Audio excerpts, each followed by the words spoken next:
Pamätáš sa na slova proroka Izaiáša? Pozrite na skalu, z ktorej ste vytesaní, a na hĺbku studne, z ktorej ste vykopaní.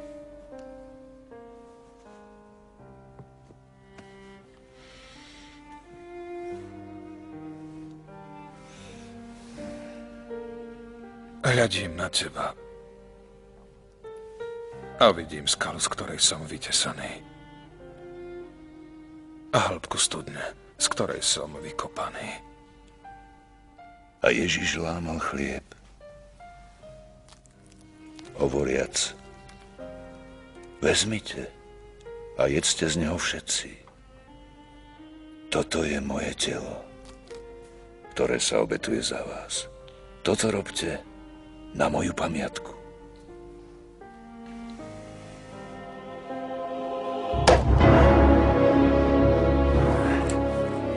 Čo myslíš? Budú po takomto údere kresťania hovoriť, že aj Pavol z Tarsu vstane z mŕtvych ako Ježiš?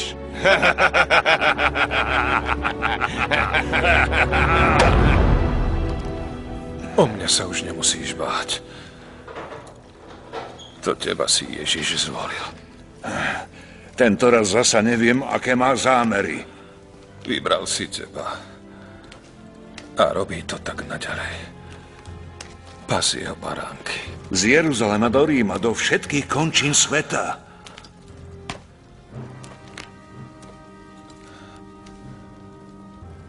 Toto je len začiatok.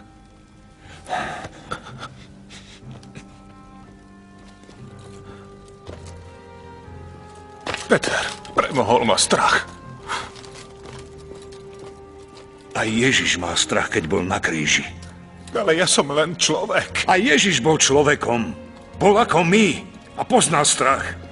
Kto nás odlúči od jeho lásky? Čo nás môže odlúčiť od Kristovej lásky? Meč? Prenasledovanie, bolesť? Ani život, ani smrť nás neodlúčia od večnej lásky Krista Pána nášho.